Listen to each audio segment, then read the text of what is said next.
It's 9 o'clock, so we'll call the meeting to order and start with the Pledge of Allegiance.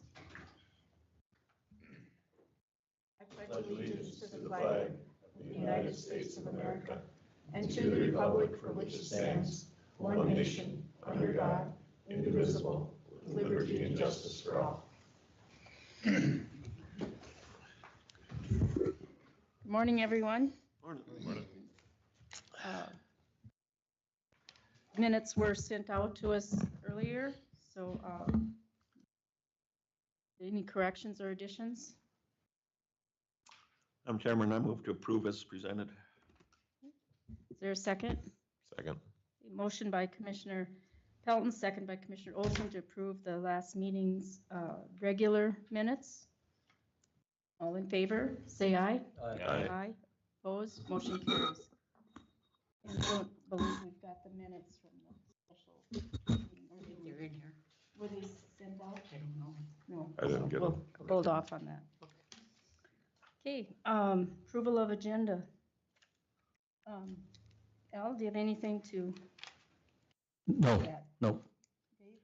Can we add a discussion about communication with the department heads?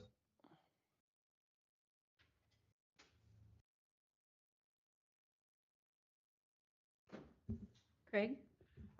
No. Bob? Yes, if the state attorney comes, I'd like to bring the summons up, Which summons is that? the one that we got from, be the Bice deal. I'd like to have this explained.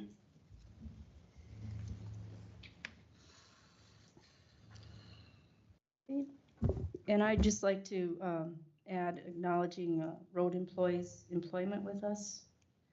What was that? That a road employee that retired, just to acknowledge his service for Dunn County.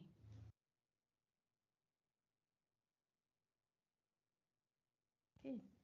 Is there a motion to approve the agenda as amended? So move.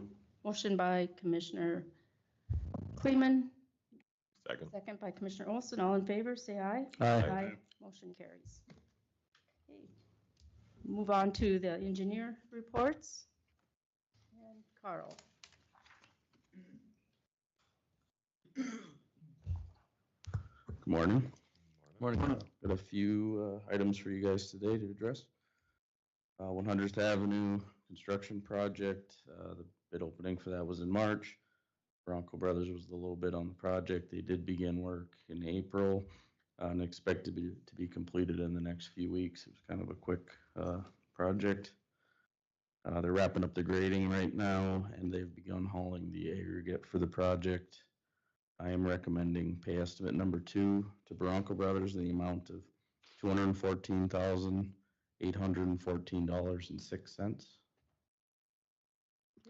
Madam Chairman, I move that we pay request number 2 for 100th Avenue Northwest in the amount of $214,814.60 to the Bronco Brothers. 6 cents. 6 cents? 6, yep. I'll second it. Okay, motion by Commissioner Pelton, second by Commissioner Heiser to approve pay estimate number 2 to Bronco Brothers. Any further discussion? If not, roll call vote. Commissioner Heiser, Yes. Commissioner Olson. Yes. Commissioner Pelton. Yes. Commissioner Kleeman, Yes. Commissioner Dazza. Yes. Motion carries. Okay, 92nd Avenue, we're just working on easements. 12th Street Southwest, update for that project. Plans are nearly complete.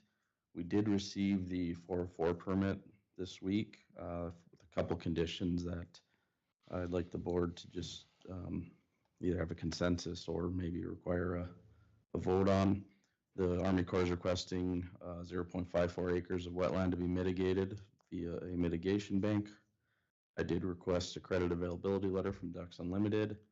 I did receive that this morning, and it is in fact $85,000 per acre, so the total amount for the project would be $45,900.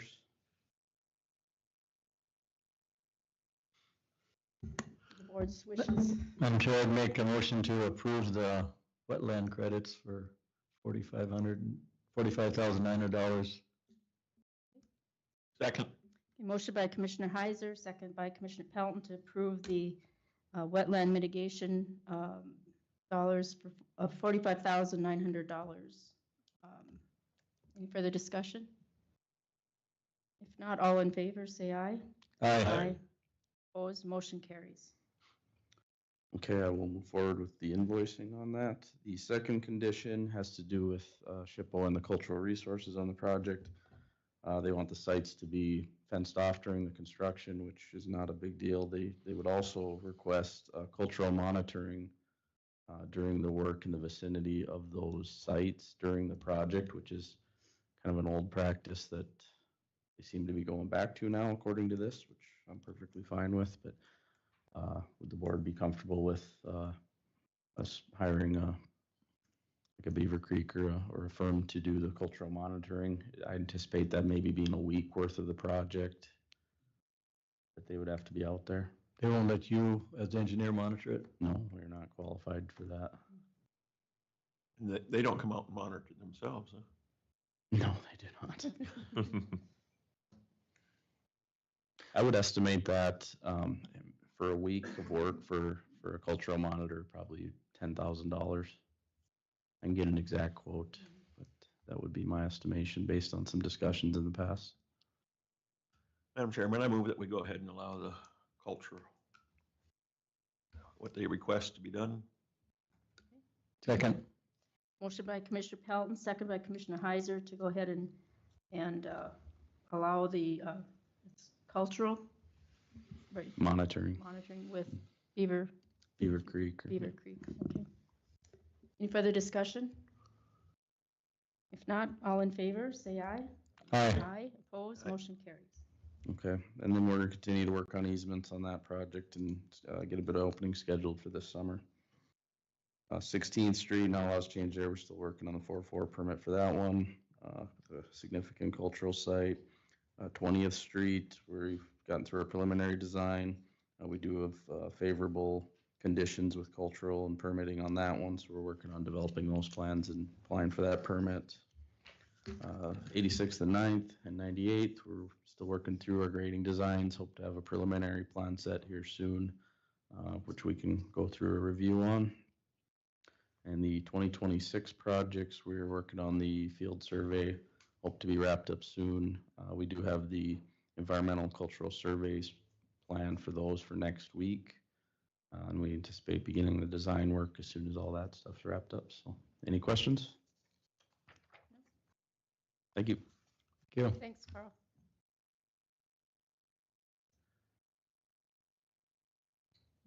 Commissioners, Morning. Morning. Morning. got some updates as well. We will start out with 14th Street Southwest. So we've been told by Schwartz that they plan on getting started next week, and that's actually changed. They're actually out there today. Superintendent Schwarzenberger, Joel from Schwartz, and I met on site on Monday for a brief, I wouldn't call it a pre-construction, I'd call it a reconstruction. We already had our pre-con last year, but we kind of went out there and looked over everything again. We're working with Schwartz on a couple minor field adjustments, mainly on the box. I think they think the box would fit a little bit better if it was shifted slightly, and that's pretty minor. So we're working on that. The box is scheduled to be delivered next week, and installation will begin immediately upon delivery. Schwartz will also begin the grading work simultaneously on the east end of the project at the intersection of 22 and 14th, and then work west. This project does have a June 25th completion date. Questions on that project? So next, for 119th Avenue Southwest, the pre-construction meeting for this project with CSI is scheduled for May 12th at 10 a.m. Mountain at the Dunn County Road Department building. After that meeting, we'll know about CSI's schedule and when they'll start and whatnot. So we'll relay that to the commission and Madam Chairman, you too, as this impacts you pretty significantly. So questions on 119th? For 99th, the Corps has requested that we modified that permit. We did this a while ago. We continue to wait for a response from them. We haven't heard that. If you guys remember on 99th, that's the extremely culturally sensitive area that the DOT also had problems getting the permit for. Seeing what Carl had said earlier about the on-site monitoring, I wouldn't be surprised if they're going to request something like that too while we're over there. Again, I'll call and try to rattle them again here. They've been backed up, so it's been pretty tough to get a response out of them. We did hear back from WAPA, and we received the go-ahead from them regarding the overhead power line crossing at that intersection of 99th and 200. And lastly, we are compiling the right-of-way exhibits under the new guidelines, and we'll begin collecting those easements too and get this thing bid this year. Questions on 99th? Okay, moving along. So for Manning, as of yesterday, it appears that Manning Waterworks and Southwest Water have come to an agreement with the water line improvements. I don't see Holly in here, do I? Okay, so also we updated the plan set with Southwest requests, and they sent them to Manning, so that'll be a part of that agreement. What the next phase right now is they sent out a doodle meeting request, Southwest did. I'm not sure if everyone got included on that, but we're setting a meeting up to discuss what the next steps are to keep this thing moving too. So that will take place before the next commission meeting. Questions, comments? Okay, again, erratic, nothing's been going on that. I just have it as a placeholder. Move on to the 2025 projects. So for 3rd Street Northwest, the design is substantially complete. The core permit application was submitted. And again, last commission meeting, we approved that mitigation credits letter from Ducks Unlimited that the Corps was requiring us to do. That was submitted with it as well. Easement documents are being compiled, and we'll look to begin collecting those here just within the next week. We coordinated with Southwest Water here this last week. Doesn't look like there's going to be any major conflicts on that. We did hear back from Continental Resources. It appears that we're good on clearing that too with their water gathering line. The only person that we heard, the only entity that we haven't heard back from is Kinder Morgan. We'll reach out again from them too and try to coordinate with them. For 7th Street, and this applies to both 7th Street projects. So we finished incorporating Scholmeyer's requests, comments into our plan set. We were waiting to receive the jurisdictional determination back from the Corps on that. I sent Commissioner Heiser, Commissioner Pelton, Superintendent Schwarzenberger heard some correspondence that we got back from the Corps saying that they just assigned a project manager to this case. Now, I'm not sure if that's current or not, because I just got a call from one of my guys back in the office that said, I think they're already done with the jurisdictional determination. We requested it back on the 31st. When I get back, I'll dive into that. But once we get that, then we can see what they're requesting for mitigation credits and then get that core permit submitted and collect right away and get this thing bid too. Let's see here. We coordinated with Rough Rider Electric. Looks like we're still continuing to work on some minor relocations there. That's what I have for 7th. Any questions on that?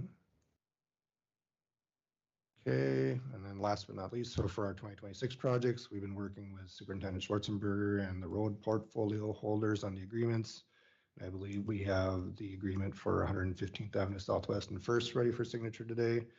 The other 2 projects, Rodeo Road and 85th Avenue, we need to get out with Terry a little bit closer here and look at some of these alignments as they're kind of all over the place and don't follow anything. So we're going to make some determinations there, but we'll continue working with everyone, and once they're acceptable, we present them as well. So, questions, comments? Hopefully so. Thank you, Darren. Thank you very much. Thank you.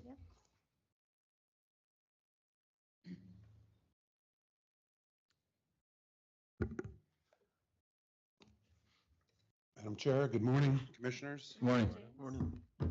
Pretty brief this morning. We'll keep you guys updated on Schwartz's schedule as it becomes more clear for that 27th Street project. Design project on 109th. Working on a plan set for ready for Terry's review in 2 weeks. Then we're working on revising our easement descriptions and all those documents to support the new standard. On 82nd South, pretty much the same deal. Plans have been submitted. Working on revising easement descriptions for that as well. And on North, preliminary plans have been submitted. Looking forward to working with the road department on that. We're going to provide some exhibits to help with some of the easement discussions for the department on that project. Any questions? Right. Thank you. Thank you. Thanks, James. Thank you.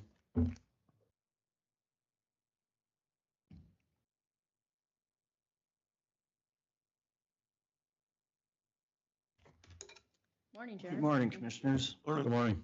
Got a few different updates on different things. Starting with 98th and 4th Street over by Dunn Center. Have a bid opening today at 10 o'clock. Just as a reminder to Commissioners, we bid that project originally in September of last year. We got what I thought was elevated bid prices, so we'll find out in about 45 minutes what the new numbers are, but I think we'll see lower numbers than what we had last fall. Next project, 103rd Avenue, just waiting on a remaining easement to get that one ready to bid. That's a 4-mile project. 97th Avenue in the Dunn Center area. We do have that scheduled for May 21st bid opening, so the next commissioner meeting will open bids for that project. That was scheduled for June or July, but we were able to accelerate the schedule a little bit on that project. 3T in that JR's industrial subdivision project. That's about 3,500 feet of Portland cement concrete design, and we're looking at that one probably a June bid opening, recording with the DOT on alternate or temporary approach location during construction. So that might take a little bit of time to work through that process, but we're looking at a June bid opening for that project. 10th Street, 113th Avenue, and 7th Street, those projects or those streets are combined into one project. We're down to the last couple easements.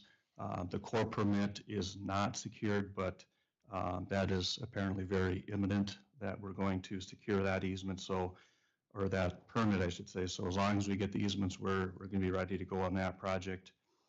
114th, kind of a carryover from last year's project or a continuation of last year's project. Not a whole lot new to report. We're still collecting easements and core permit, but we're looking at a June bid opening for that project. 104th Avenue from the Stark County line going north up to 28th Street. Right now, we got that set up for an August bid opening. The core permit is secured, just waiting on easements for that project. BIA 10, we've kind of put that a little bit to the back burner, but we're looking at probably sending in those plans sometime this summer to complete that project. As far as what we've been describing as the inactive design projects, Superintendent Schwarzenberger and Commissioner Heiser and I met with a landowner on 104th Avenue and I believe it's 10th Street. Had a pretty good discussion, I thought. We're going to try to formulate a plan that at least fixes the worst areas. It may not be the entire road project, but we'll kind of gauge his interest. But we're going to try to fix the worst areas first with maybe a limited easement perhaps, but made a little progress on an inactive project in the last couple weeks. As far as construction projects go, we have a project, last year's countywide seal coat project. We used the fairly new DOT spec that allows just a test strip as kind of the basis for accepting or rejecting. We did that inspection last week. The test strip generally is in good shape. There's other areas of the project that have some issues. They're pretty minor and they're all related to the intersection or near the intersection of Gap Road and 111th. So there's going to be some corrective work that's required. The contractor has a certain amount of time to get that done, but we're coordinating with the contractor and the DOT. So there'll be a little bit of work, but overall that's held up pretty well over the year. Another construction projects, 119th and 22nd Street. We had a pre-construction meeting yesterday. I believe they're going to start in July for that project. Another active construction projects, 105th Avenue, 25th Street, 19th Street. They started work on Monday, I believe, for that project. We don't have a pay estimate prepared, obviously, but next meeting, we'll start with pay estimates for that project. Last but not least, kind of the miscellaneous, we have a potential new project. I think the commission has talked about this a little bit, maybe not from an engineering standpoint, but at least talked about it. We put together a cost estimate to pave that subdivision just south and southeast of New Raddick. I believe it's called Pinewood Meadows. Put an estimate together. We're thinking it's around $600,000 to essentially reshape and pave that. You know, what's out there now is I know it wasn't designed, but it was kind of a road that was sort of put together. It's fairly narrow, and we're trying to get some hard surfacing on it with asphalt paving. The design specs that we used to kind of come up with that number was a 20-foot asphalt top rather than what you usually do is like a 28-foot asphalt top. Just to give the commission an idea, right now it's about 15 to 18 feet. Right now, you know, the existing width is 15 to 18. So we're proposing to go to 20, but not to what your standard is of 28, just because it's a residential subdivision. We get too big, we're kind of into landscaping people's yards, and we think 20 feet is kind of the happy medium between getting too big and into people's yards, but still functional, that obviously two vehicles can meet each other. So that's what we're proposing. The other thing that's a little bit different than what your specs are is we're looking at 2 foot of separation or 2 feet of snow storage versus 4 feet like you normally have. The thought process behind that, again, is limit the disturbance into people's yards. I think that makes sense, but I'll let the commissioner, Superintendent Schwarzenberger, give us some direction on that. But that's what we're proposing for that subdivision. That's what it would cost. If the commission wanted to proceed, we could get it ready for bid this summer and constructed this year. But the window's kind of closing on that. You know, we can be pretty aggressive with it, but we're probably looking at a July bid opening date for that project if you wanted to proceed. Any questions on that subdivision or anything else? Jeremy, have you talked to any of the people? Not really. Commissioner Heiser and I walked it. I think you have talked to a person or two. We ran into a couple of people out there, but they didn't really have any comments other than they would appreciate some help with that. I'm just wondering if they want the road or if they want their lawn. Commissioner Clayton, I have talked with Peyton, and he's kind of a spokesman out there, and I think we talked, when Joe and I, maybe we could have a meeting with them, but I think they were all in favor of it. Like Jeremy said, we don't want to get too intrusive.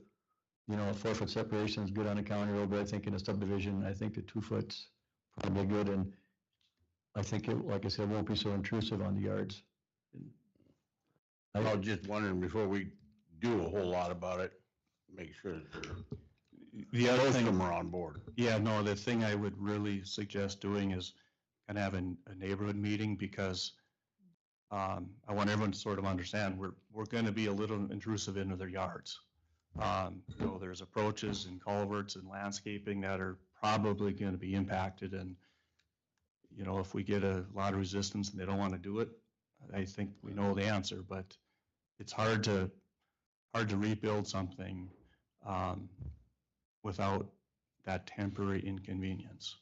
I visited with Peyton yesterday, and I suggested that maybe some evening we could have and everybody's off of work, just have a little get together, and Terry can come over and Even something as simple as they'll mailboxes might change.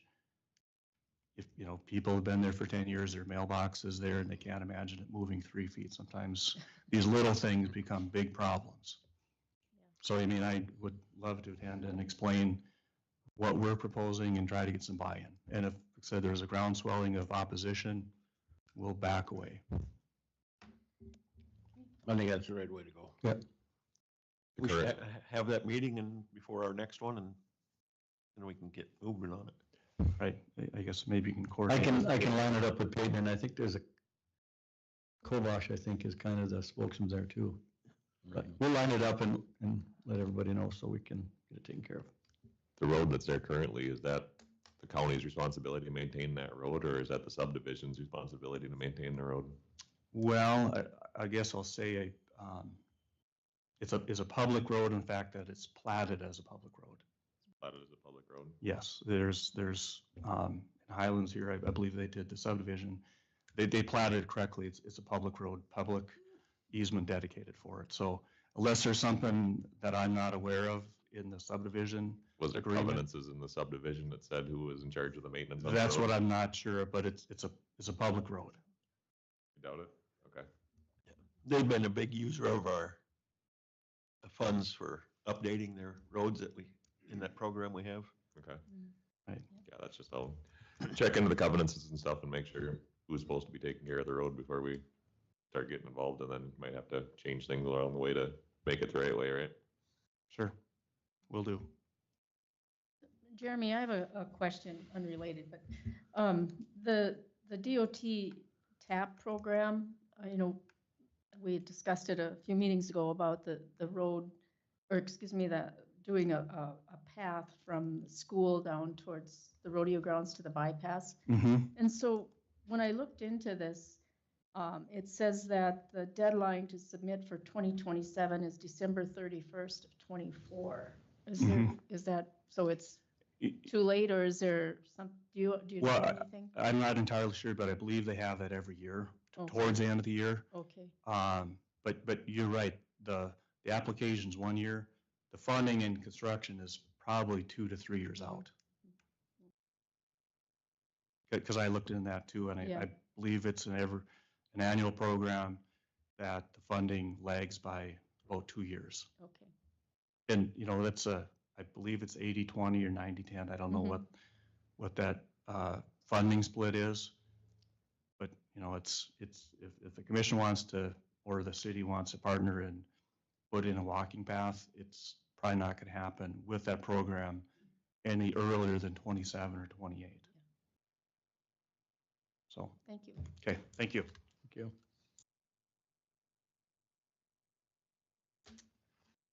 Okay, Terry.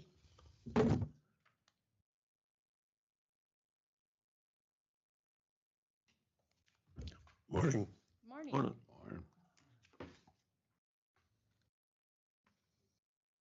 I guess the road department, I guess we've been out still doing crack sealing and pretty much concentrating on the blading and watering yet. And I guess we officially hired Mike Carey as the assistant road superintendent now. And I think that's about all we got going right now. And we got quite a few utility permits today. The first one is for Mackenzie Electric for an underground on 6th Street, west of Terrell Bangs over there. Actually, there's 2 of them for that. The other one's in the same vicinity. They're both marked on the map there.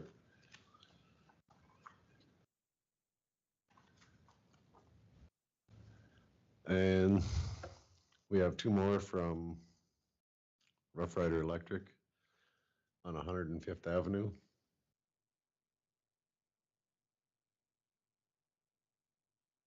And the other one is on 25th Street. So one's on 19th Street on 105th, and the other one's on the other end in 105th and 25th. And that's in conjunction with the road project. They're moving them for an underground electric. Okay.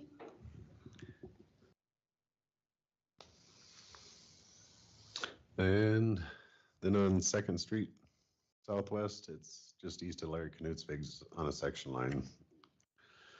There's for a 20-inch poly gas line. And that one should be good too.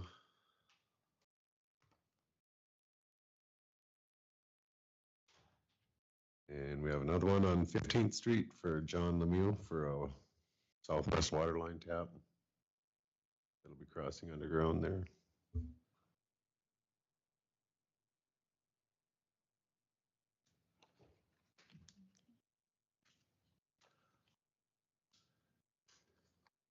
And then on 114th and 115th, that one there's 114th. Interplus has application for a fresh water line going under. And then on Main Street up there as well. So they have 3 crossings there, which should be good for approval.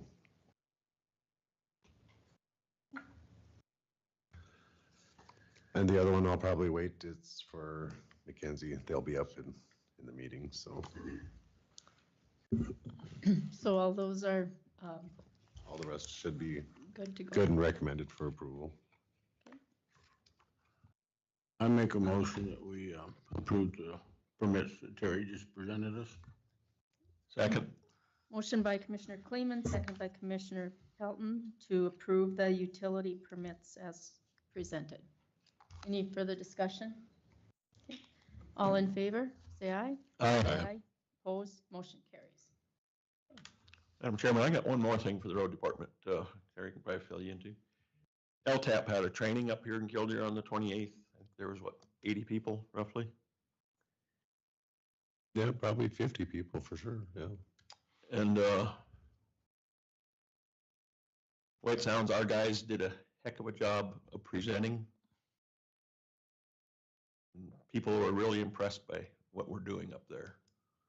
I just think our road department needs to be commended for the job they're doing and for helping put that school on. Thanks. Yep, thank you. Thanks, Terry. Yeah, they actually asked them, it might be a possibility, they would like to maybe do another one in the fall or something, so. But yeah, everyone got great feedback from it and everyone sure enjoyed it, so. Just let the employees know they did good. That's good. Heading the right path. Thanks, Terry. Thank you.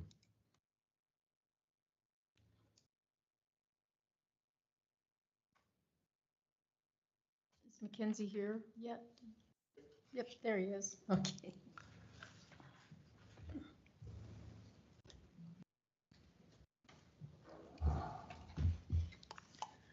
Good morning, Commissioners. Good morning. My name is Carl Ocker. I'm the Director of Engineering at McKinsey Electric.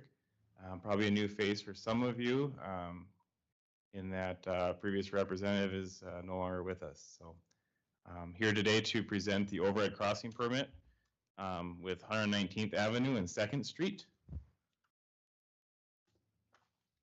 This is in association with the road project that you all are having performed in that same area. So we're looking to mitigate as well our facilities, and we'll be continuing to coordinate with your teams on that. But the line is designed to be generally about 62 feet off the section line, if not greater. And the overhead crossings, the line crossings are at about 25 feet, and there was an overhead guy wire at about 24 feet of clearance.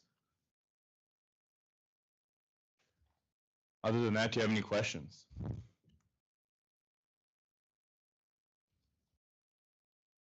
Questions? Okay.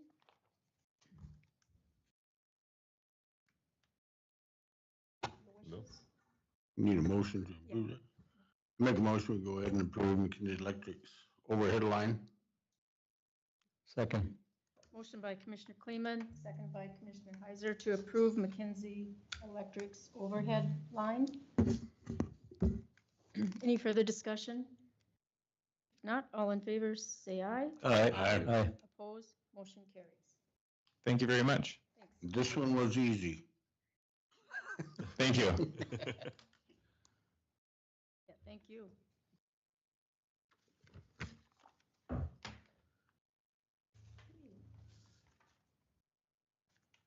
Get these signed here. You get a stamp. Yeah.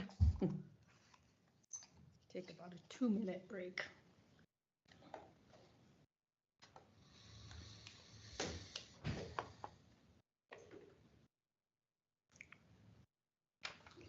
Okay. Where's Terry? Oh, he's back there.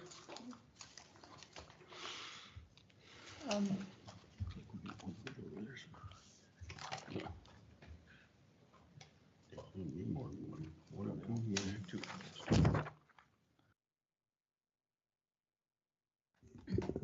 anyone have information on the Holiday Rodeo grounds? Yeah, Yeah, go ahead. we've been contacted by the people over in the Howell area. They got that old rodeo grounds right on the north side of town. They'd like to clean it up, get rid of it, and they were wondering what the county could help them out, maybe. I think a lot of it's old wood and stuff. If we dig a hole and they throw it in there and burn it, and then we bury the hole afterwards or something. So they were just wondering if, what the county could, if would be willing to help do all that. I think they'd do the tearing down. So asking for kind of the manpower to take care of it, not a dollar amount or? No, they're looking for us to help get the holes dug and covered and. I've had conversations too, and I think if I knew the day they do it, I'd volunteer to go help too, so just, and they say it's getting kind of dilapidated and it just needs to be cleaned up, and so. Do we need a motion to, That would say we Probably should. so. have a motion to assist with removing the rodeo grounds? Second. A motion to assist the Holiday community? It was the city approach you, or was it just community members? Community members, Okay. It's probably not city limits, is it? you know, and the Howell Rodeo Club's been dissolved and Yeah. there ain't nobody there anymore, Okay. so. Okay, to assist with cleaning up that property, so. Any further discussion? Not all in favor, say aye. Aye. Opposed, motion carries.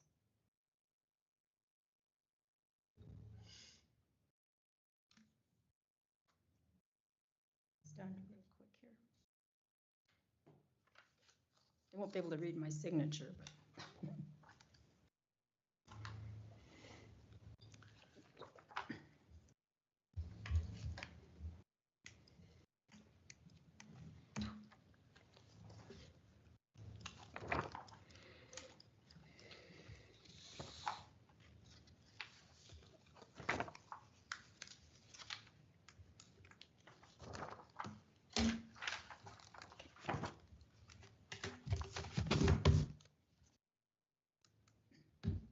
Okay. So we have bid opening at 10. Got McKinsey Electric taken care of. Highlands Engineering and Surveying. Thanks for your patience. No problem.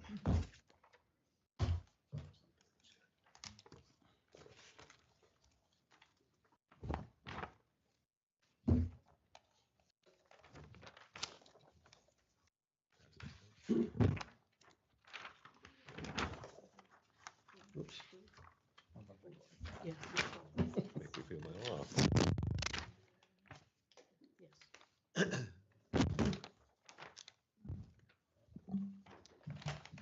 Good morning. Thanks for having us here today. I'm Casey Homiston, president and co-owner of Highlands Engineering in Dickinson. We've been coordinating a design and construction service proposal with Terry Schwarzenberger in the last month or so. I believe you have that contract in front of you today.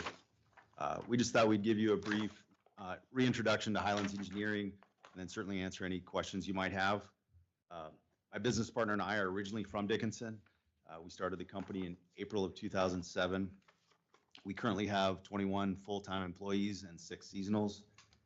Over the past 18 years, we've designed and managed a large number of projects in the area or at the city, county, and state level.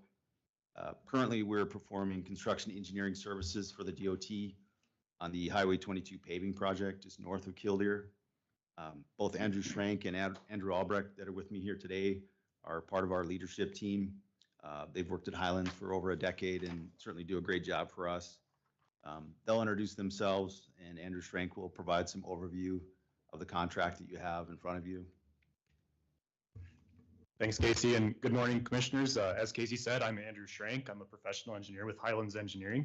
If we do move forward with work with Dunn County, I would be your main point of contact, but we'll provide you several contacts with Highlands Engineering, so if I'm ever not available, feel free to reach out to anyone there. I've got 15 years of experience, all of those with Highlands Engineering. I've worked on a wide variety of projects, transportation, municipal, land development projects throughout western North Dakota, several projects in Dunn County, Manning, Killdeer. Most recently in Killdeer, I did work on the North Prairie Edition, just on the east side of Killdeer, a new residential subdivision. So that's one that I've wrapped up in this area here recently. I've worked on several site plans for architects of buildings in Dunn County. I just haven't had the pleasure of working directly with Dunn County yet, so I'm really looking forward to that opportunity. With that, I'll turn it over to the other Andrew to introduce himself. As Andrew said, I'm Andrew Albrecht. I'm a professional engineer and a professional land surveyor at Highlands Engineering. I've been at Highlands Engineering now for 13 years. Mainly work on road corridors with cities, counties, and a lot of oil field roads as well. So as Casey said, we do have a couple agreements in front of you today that we'd be looking for action on. The first one in the larger document is the main agreement. That document lays out the general contractual language between Highlands Engineering and the county. It follows EJCDC format, which is the standard for most engineering contracts. That document doesn't include any specific work items. It just lays out the framework and the contractual language for future work, which would be spelled out through task orders. Which leads me to the second document, which is a task order for construction engineering services for a roughly 3.25 mile reconstruction of 15th Street Southwest and 118th Avenue Southwest. I gave you guys a project map that kind of highlights that area in red, so you know where that project is located. The scope in that task order includes all phases of the project: survey, preliminary engineering, geotechnical work, right-of-way and utility coordination, environmental permitting, construction engineering, and we've included options for material testing and construction staking as well if you'd like us to provide those services. That work would be completed on an hourly rate basis with not to exceed of the amounts provided in that task order. We'd work to bid this project this year for 2026 construction. So with that, I'd like to thank you guys for the opportunity to present today and the opportunity to work with you guys. We'd be happy to address any comments or questions you may have as well. Any questions, comments? Commissioner Heiser? No, I've worked with them previously in the past, and I know they're very qualified. I know they've done projects for Dunn County and all the municipals around, so I think I would recommend getting into agreement. I don't know, Tracy, if you have that agreement? I don't. Okay, I'm sure we can get that across. So I'd make a motion to approve that agreement with them on this particular project here. Is there a second? Second. Okay. Any further discussion? Any further discussion? If not, all in favor, say aye. Aye. Aye. Opposed? Motion carries. Thank you, commissioners. Yep, thank you. Thank you. Thanks for coming in. You bet. Why don't we take a break now? Because we're opening at 10 o'clock.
bid opening.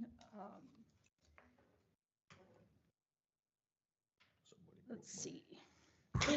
Go ahead. Sure. Opener here. You're gonna read them? Yeah. Okay, thank you.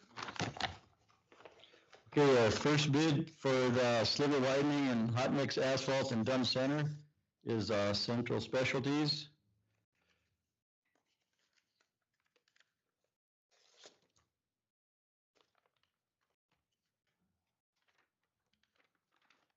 Okay, the bid from Central Specialties is $1,408,142.09. $1,408,142.09.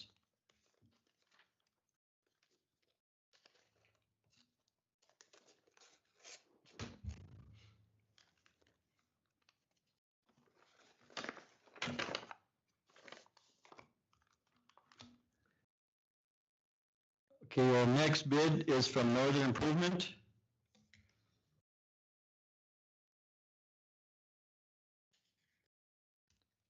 Northern Improvement, total bid all items is $1,193,409.92.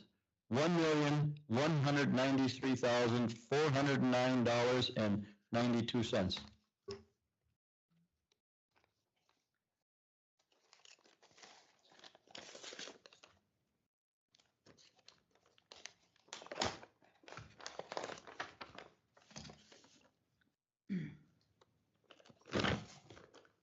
Okay, next bid is from Knife River Corporation.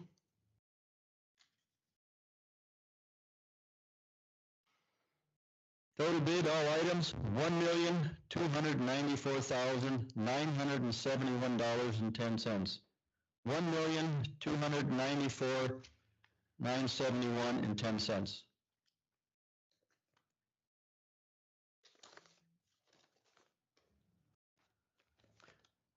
Okay, and our final bid is from Bechtel Paving Incorporated.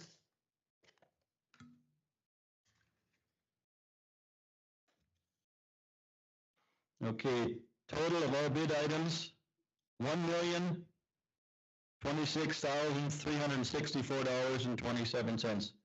$1,026,364.27. That's all? That's it. I'd like to thank the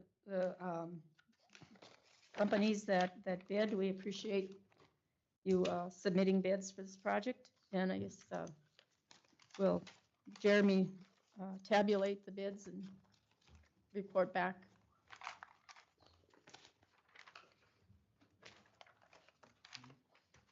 Thank you, everyone.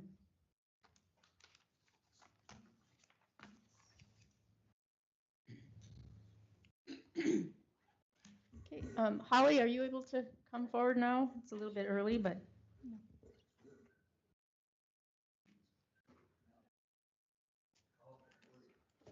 Thank you.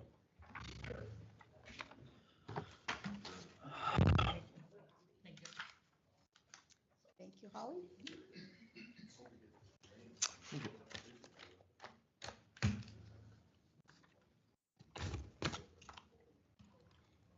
Okay, good morning, Commissioners. Good morning. Just a few things I am asking to go over here, mainly Vanguard and then some PRC information from the state. So the first one I have on top there is I'm asking for approval to do a 5-year contract for our Vanguard website, which is the North Dakota Assessor's website, which puts all of our evaluations, transparency, our evaluations and our land values out to the public. Anybody can access this site. So if we do a 5-year contract, you'll see I kind of highlighted in the green section there.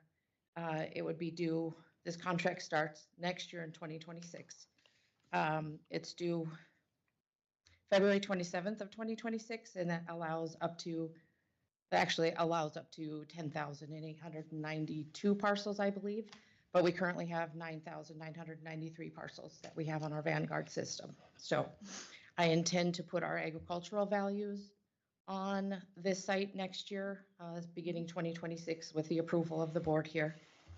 So it would, if we did the 5-year contract, Originally, it would be $2,750 every year, but if we did that 5-year contract, subtract 30%, so it would be then total of $9,625 for 5 years, which is just the addition of $1,925 per year.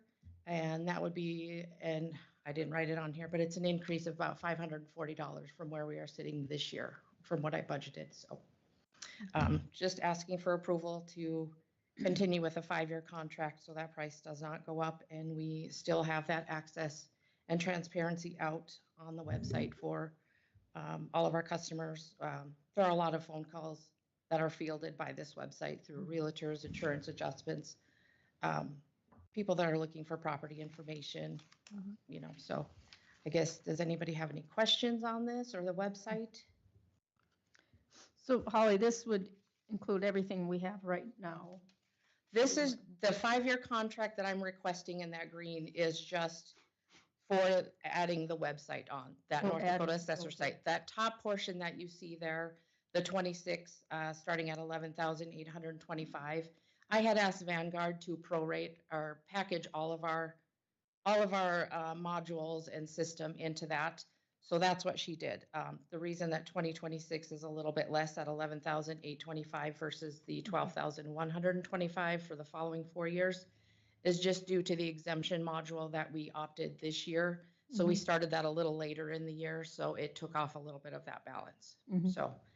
So that is basically what our package would be at 12,125 for our Vanguard essentials that we use for our day-to-day operations. And then the website would be that additional fee of $1,925 for the next 5 years. Okay. I would like to add, last year the state did put out an IT grant awarding $1,925 for having this website available, which I did apply for. And I have confirmation that we will receive it with Carrie Boster's help this morning. And Janet's help. I uploaded our invoices and receipts. So I'm hoping sometime soon that we will get that reimbursement of the $1,925. Okay. So if you guys Any would, questions for Holly? yeah. No? Motion? Yeah, I'd move to approve the 5-year contract for Vanguard. Motion by Commissioner Olson. Second. Second by Commissioner Heiser to approve this contract as presented by Holly. Any further discussion? Not all in favor, say aye. Aye. Opposed, motion carries. Thank you. Thank you, Holly. And I would just need a signature from you, Madam Chairman, when we are through here. The next thing on my agenda is a proposal for a revaluation from Vanguard. The last time that Vanguard went through our county was in 2014, and it went effect into the 2015 tax year. IAAL standards in the assessing world says that revaluations total should be redone within 4 to 5 years. I took over this position and now we're here at this point. I did reach out to Vanguard, and the soonest that they would actually be able to come to our county and do this revaluation would be 2031, finalizing these values in 2032. So that would put us at 17 years from a total revaluation. We still in our office go out and value properties and things like that. What this is going to do is go through these properties, pick up anything that may have happened without any permits, notices of constructions. They're also going to go through and help and look at our marketing as it has been, you know, when we first had it there, and help me, how do I say, range it to make sure that we are concurrent with today's market out there. We do yearly adjustments based on sales, but sometimes that's not enough, and we need to look at the whole county as a picture. They did give me 2 options here. I would propose the first one that we have there is the full inspection on top. You'll see that there are 784 residential parcels, and now this is just county. This is not including any of the cities. This is just the county. There are 784 residential parcels out there, 205 that have vacancies on them. And you see the rates there for each home parcel is $259 for them to do a full inspection, which would be knock at the door, try to do an interior inspection, walk around, make sure the measurements are correct, take a new photo, analyze all this stuff in the back, and then they will dump it into our system for us. As far as commercial, you have 114 so far commercial parcels, 221 vacant land parcels with those. Commercial parcels are priced at $560. They are usually a little bit more complex, which requires a little bit more cost into that. So that is with a full inspection. If we wanted Vanguard to come through and try to visit every property and do a total reinspection again, would be $279,250. They did say that they would allow our office to go out with their agents and go through some of these properties with them too, which would be a benefit, you know, for us, for my new associate that just started, to help gain his confidence and knowledge in that too. So the second proposal that they did give us is a review only. And this would be where they would just come and basically do a sidewalk view. Look at the house, see if there's any changes. Did you get new siding, new windows, new roofing? You know, take a new photo, attempt to do a walk around of the property if they can, see if there's any additions that were added on, detached garages, decks, you know, what have you. Things that do tend to add value to residential properties or commercial. If there is no changes, they just update the photo and they'll leave it as is. And the same with the commercial properties there. The one thing that they will do for us that I did ask is to take any of those properties that were not assessed from them from the 2015 date till present. And they will go through and just double check our office or pick up anything that may have been missed. So you'll see that full inspection right down there with the new construction since 2015. So far, we have 143 new residential structures and 23 new commercial buildings that have happened since that 2015 year. So the total for just the review only would be the $226,482. I did put on the bottom, and the bottom is completely optional and up to you guys, just some exempt properties in the county. These are things that majority of them our office should be able to pick up and shouldn't be too difficult. I would ask that we would allow them to at least come and look over the courthouse here. It is prudent that we do get our exempt properties valued because you never know when there's a natural disaster or something happens until the time that the state actually makes us require showing all of our exempt property values, which, you know, I can't say, but it can happen. So with that, the exempt properties are only at $9,862. Mind you, this is just up until 2 weeks ago. So between now and 2031, when the work would start, we average about 25 new constructions per year through the county, between commercial and residential, mostly residential. So those numbers could change. There are some things that I can do to take out some of those vacant lands. They are $29 at a pop, but at 205 parcels for $29, that's still $6,000 that I may be able to alleviate. Just takes a little bit of extra work on me going through these parcels up until they begin in 2031. So I guess I would like to see or hear maybe your thoughts. What I would like for the county, if at all possible, and the board could agree for it, is that we do for sure a full inspection of our commercial properties, just because since we've had the oil field come in and when Vanguard came in, there has been a lot of construction and a lot of buildings that weren't completely finished by that time, and a lot of buildings that have been repurposed since that time. And we don't get access into these buildings. So I think it's beneficial to have a full county review for the commercial properties for sure.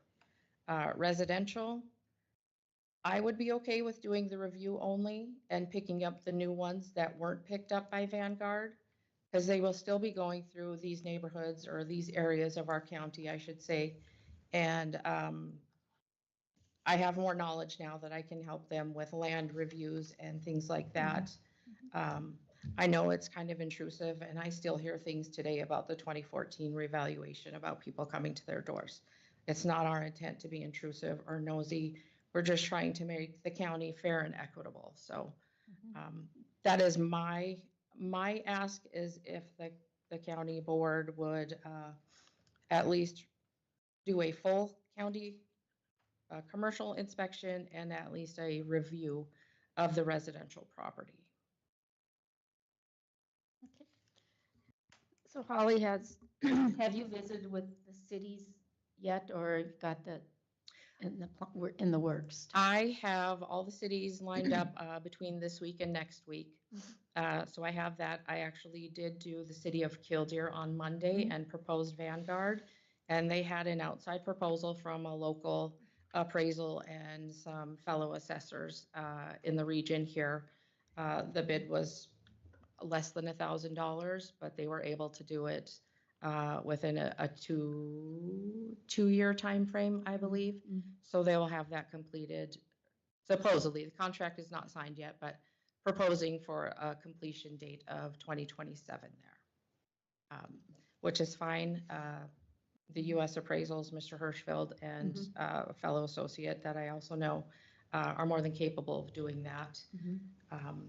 I guess I did not ask Mr. Hirschfeld to come and present for the county.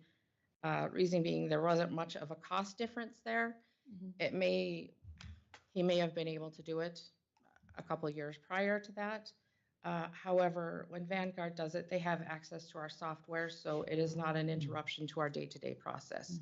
They can process all this stuff, make their adjustments behind the scenes, and maybe take out a half hour of my time if need be, or they can upload this stuff overnight.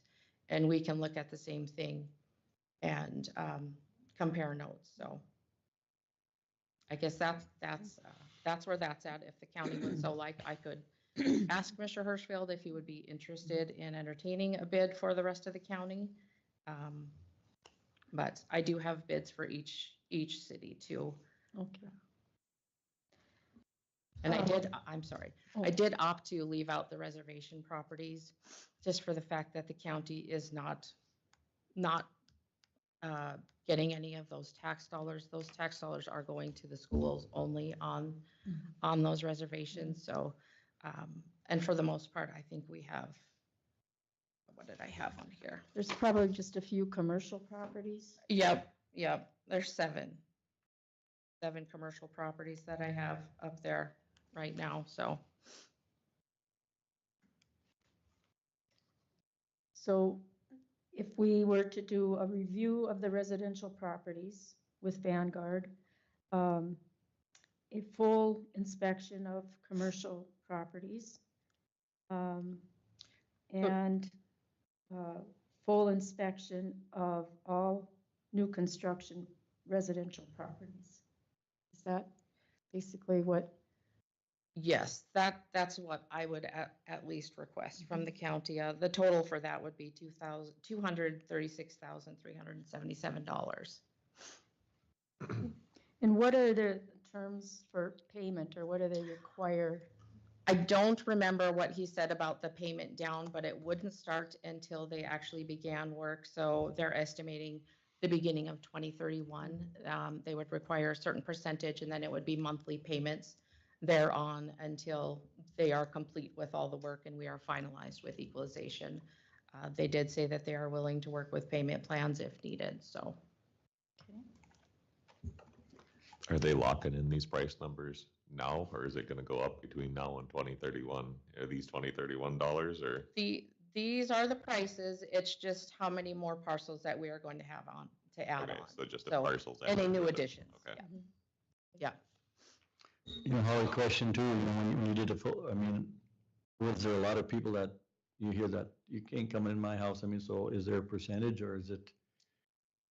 You know, when I talked to him a couple weeks ago, I can't say for here, but he said, when they did this even 10, 15 years ago, that they were able to get into about 70-80% of the homes, and now it's coming to be about 40 to 50% because people don't want to let them in. And I completely understand for many different reasons, but I also have a job and the century code to uphold, so. Madam Chairman, I guess, two things that I've been approached with through the years. If Vanguard appraises like a house, a garage, and they hire an appraiser to come on out and it's different, what do you do in this predicament like that? You go by Vanguard or? Well, appraisals can be done for different reasons. It's a tough thing to say because when you do an appraisal, you're either looking to sell a property, so you're looking to get it at top dollar, or are you looking to transmit it to a family member and trying to have that fair, equitable thing? We have to look at, a comparable thing on there. I would certainly take a look at the appraisal that came through to see if there's any adjustments or something that had been missed or overlooked or, maybe looked at unfairly. So I can't say that I'm going to go by your appraisal and I'm going to stick by Vanguard. I would consider both of those. Okay, because that question's been asked to me quite a bit. It comes to our office quite a bit too.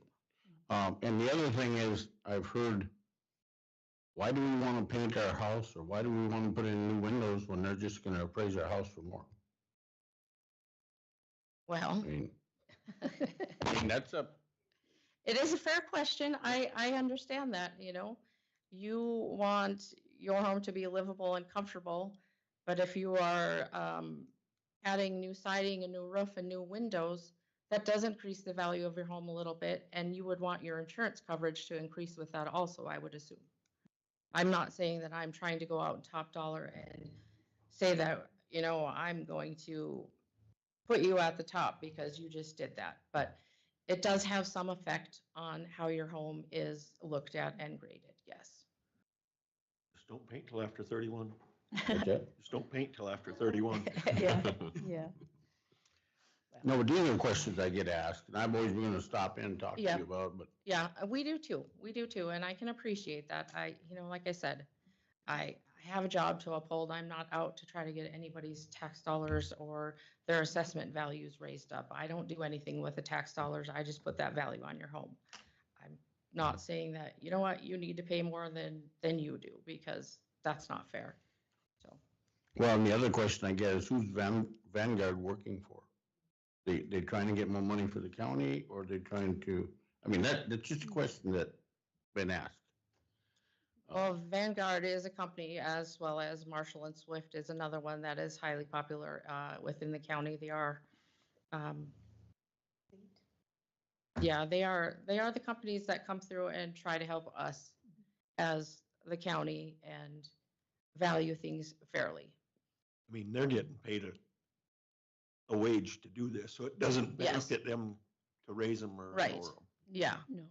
Yeah, we have to pay them a fair amount to come up and do this, but, I don't know that I could successfully complete the county within a year.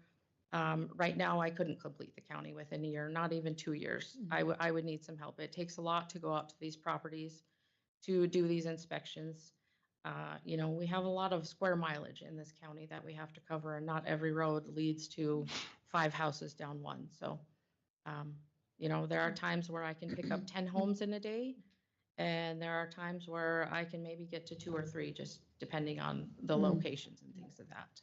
And then you have to take the time to actually write this stuff down, put it in the computer system, and then you should have a second person reviewing it. So I'm not the one doing this work and then reviewing it. I should have somebody going out and looking at this property, making all their notes, putting it in the system, a second person reviewing all of that compared to the notes and what's in the system.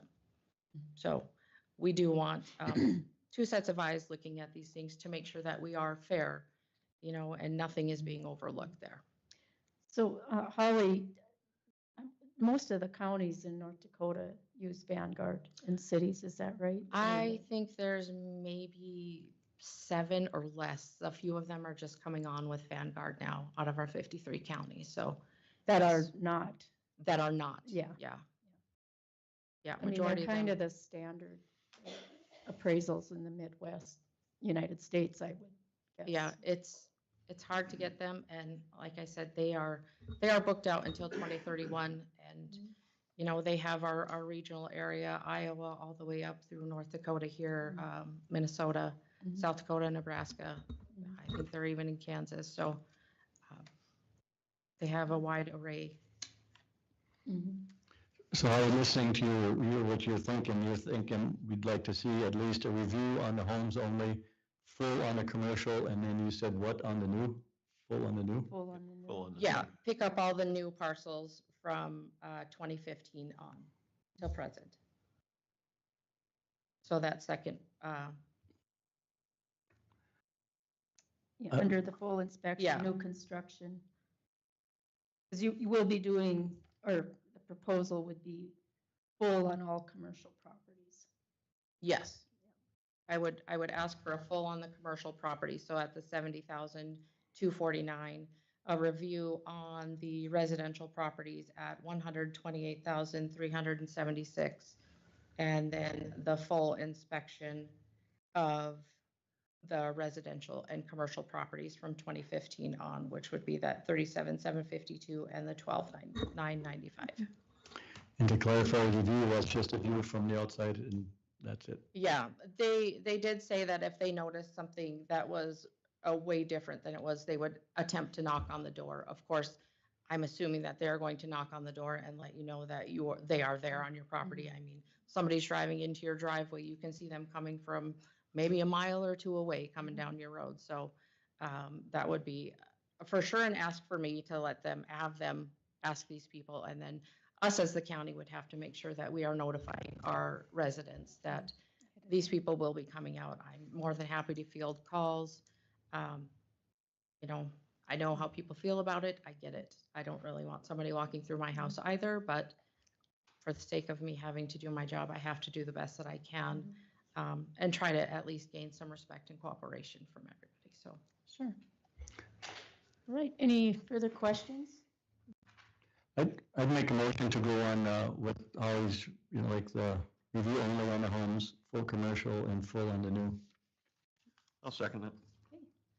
So there's a motion and a second, motion by Commissioner Heiser, seconded by Commissioner Pelton, to go ahead with the full inspection on commercial, review only on residential, and then full inspection on all new construction since 2015. Does that sound right? yes. Okay. Any further discussion? If not, roll Yeah. call. Oh, Why- go ahead. Why do you feel you need full inspection on the new rural, the homes that were built since 2015? Why do you feel you need to get a full inspection on them versus just a drive-by on those ones? Well, some of those actually were just estimated from aerial. I will be honest with you. When I started in 2016, it was after Vanguard. Nicole and I, previous tax director, were new. Some of those homes, we started with 400 and, I don't know, over 400 farm exemptions.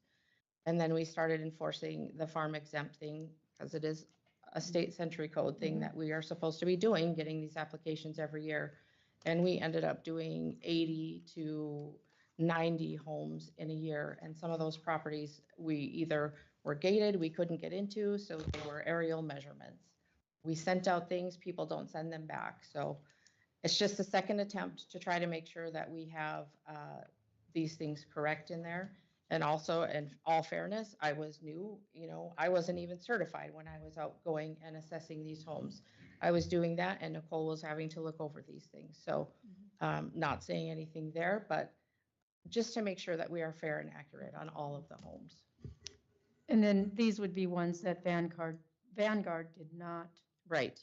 Yeah. inspect. So Yeah. by doing this since 2015, they'll all be initially assessed by Vanguard. Yeah, everybody has a different way of looking and interpreting things. There are many different grading scales and quality scales that are within Vanguard. So what you perceive and what I perceive could be two different things. So it would be best to have one scale on the board, and then we can make our adjustments and go from there. Right. Any further discussion? We'll have roll call vote. Commissioner Heiser? Yes. Commissioner Olson? Yes. Commissioner Pelton? Yes. Commissioner Kleeman? Yes. Commissioner Dalzell? Yes, the motion carries. Thank you. Thank Holly. you. And then you had one more thing? I have one more thing. Since Sally's absence here on her vacation, we did receive a notice from the state for the trusts that were accepted due to the legislation amendment here. So I just gave you a new copy because there were two that had to be added on due to a late afternoon email I got. So just letting you look. I do need a signature from our chairperson on this. So I just want to make you aware, I have all the reports ready for Sally. So when she is here, she can just sign this document next Tuesday and submit it because there is a due date by the 16th. I do know that Sally is in on the 13th, but she is out on the 14th and 15th. So I just want to have this prepared for her since she does need a signature and the approval. So, okay. So this is the legislation that they went through with kind of at the beginning of the session to correct Yeah. something they'd overlooked in the. Yes, they denied the trusts on the original 2024 primary resident credit. So now they're adding those back in. The trust and the people that have life estates in there, so. Okay. Is there a motion to approve? I'll move to approve it. Second? Second. Second by, motion by Commissioner Olson, second by Commissioner Heiser to approve the chairperson signing the, what do you call it, property tax credit trust applications? Yeah. Basically, okay. Right, any further discussion? All in favor, say aye. Aye. Opposed, motion carries. Thank you, Holly. everyone. Thank Thanks a you. lot. Roosevelt Custer Regional Council.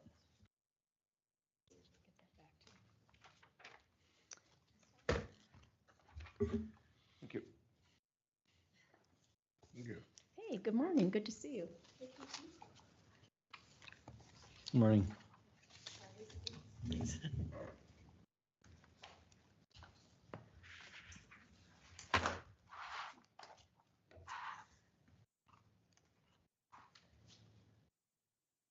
Well, good morning, everyone. I want to thank you for your time today. My name is Andrea Bowman, and I'm here with the Roosevelt Custer Regional Council as one of the newest employees. I've been with them since March, so middle of March. I want to thank you for taking the time to visit with us today with me. I just want to talk a little bit about what Roosevelt Custer Regional Council is and the important role that Dunn County plays in our council. So the Roosevelt Custer Regional Council, which hopefully all of you know, is we represent the 8 counties in southwest North Dakota, and we are one of 8 regional counties across the state of North Dakota. And our role really is to support economic and community development at a regional level. And so we continue to grow the resources we offer as we grow the staff in our office. And I did provide some resources for you today in your folder. And so please feel free to take some time to look through those. And also my contact information and our director, Taryn Doerr's contact information is there. So some of those services we are working to provide for the counties that we represent and communities at the regional level are technical assistance, strategic planning, which I think you've done in Dunn County with the RCRC, grant writing administration, and helping access and manage funding opportunities. Our director, Taryn Doerr, spent a lot of time this last legislative session advocating for Southwest North Dakota in our region. And we're fortunate that there was some funding approved. So we're monitoring that closely so that when those details come out, we can roll that out to the counties and the communities and the organizations we work with so we can help help kind of match some of those funding opportunities with the needs in the area.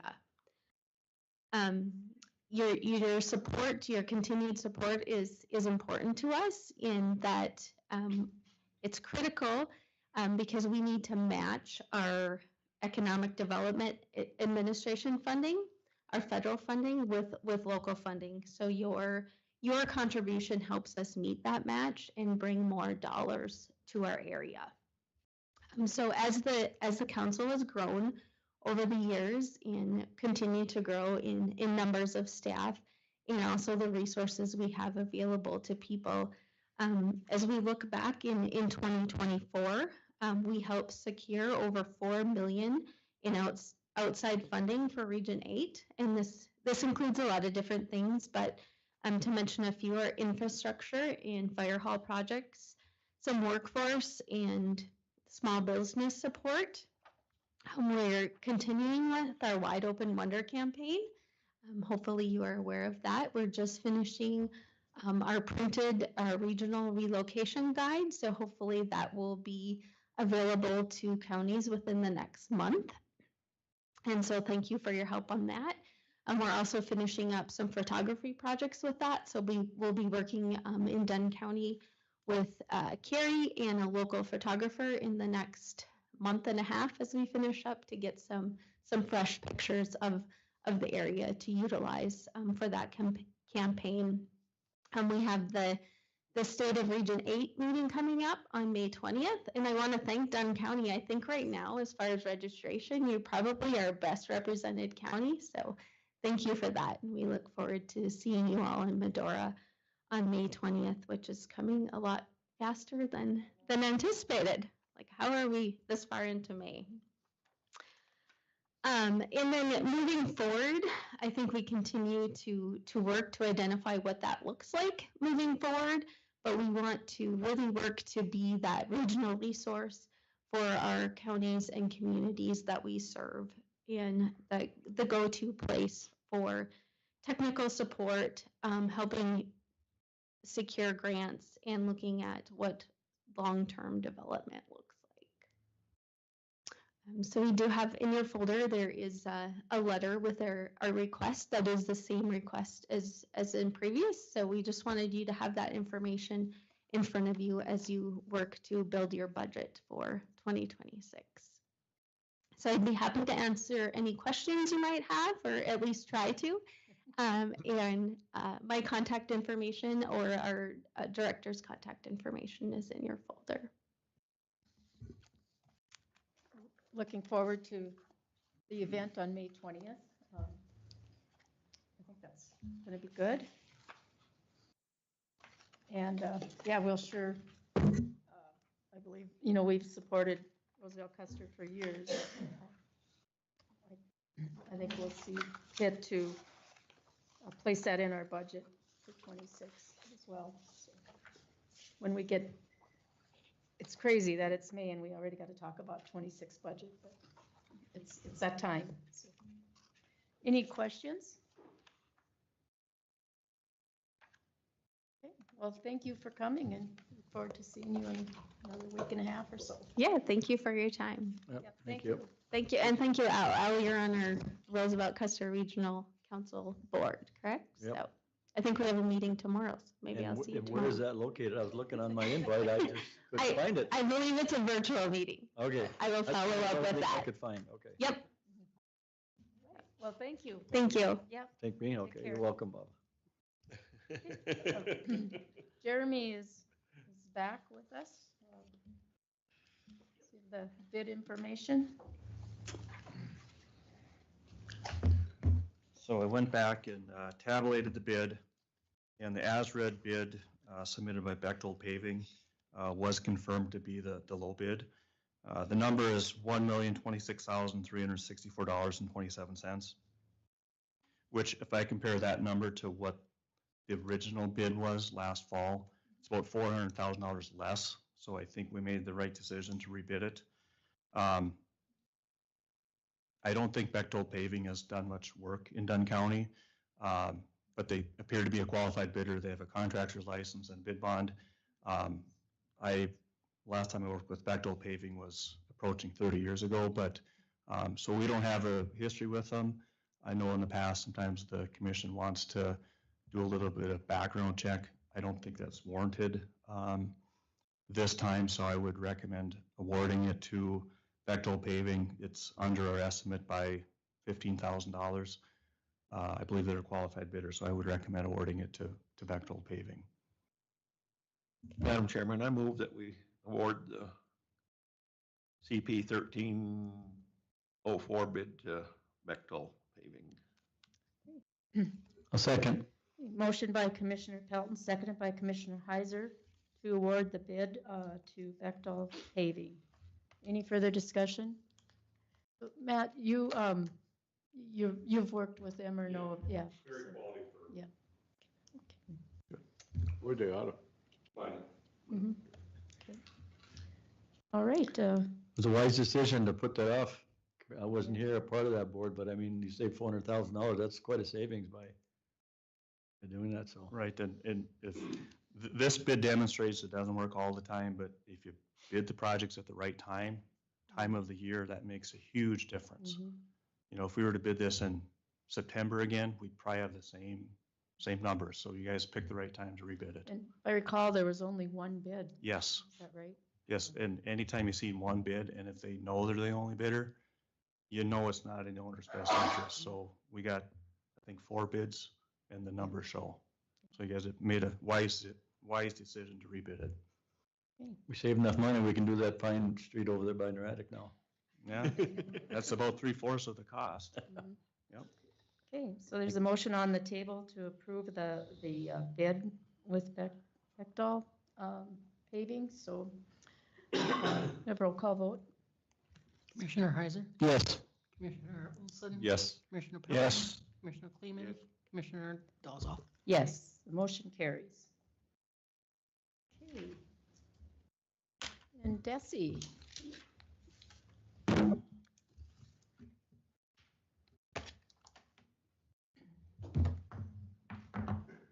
Morning. Good morning. Morning. So I'm here today to talk to you about the LEAP HR for Local Government Conference. This year, it will be held in Denver again in September, the 9th and 10th. I am here to request approval for out-of-state travel for that conference. But I also wanted to bring to your attention that I did budget for this conference training this year. However, they did approach me to be a speaker again this year. And so I would be partnering with the Director of HR from the city of Huntsville, Alabama. And we would be leading a discussion on ways to engage candidates, legal compliance in respect to executive orders that have come down, and navigating budget restraints. And by being a speaker, my conference attendance fee would be waived.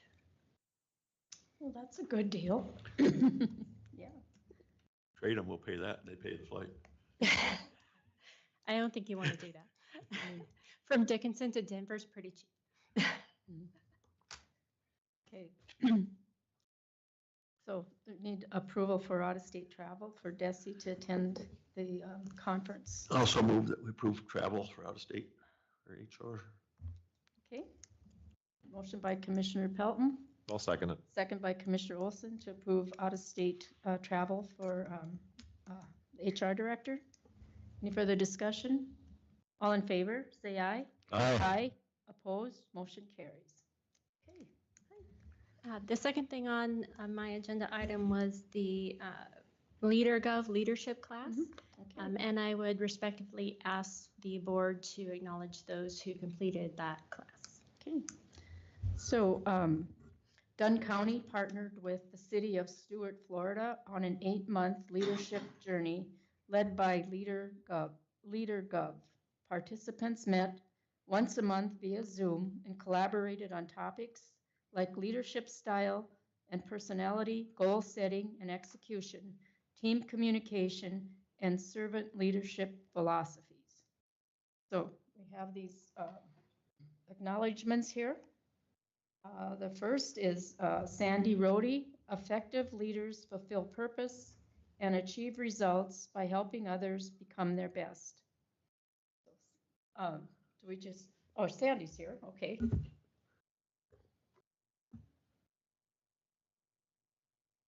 Congratulations. Thank you. Okay. And Loanne Russell. And they all say, effective leaders fulfill purpose and achieve results by helping others become their best. Congratulations. And Sally Whittingham completed the course. She's not here today. Carolyn Binns, not here today. And Desi Callo. Congratulations, Desi. Thank you. I think it's, yeah. I think it's good that our employees take the time to, learn more and, develop their skills and into leadership training. I think it's very good for us, for Dunn County. So thank you. Okay. Craig is here. We're a little bit ahead of schedule, but if you want to come forward. Good morning, Craig. Morning. Hey. I'm here today. I don't know if Al shared with you our situation or not. I have not. Okay.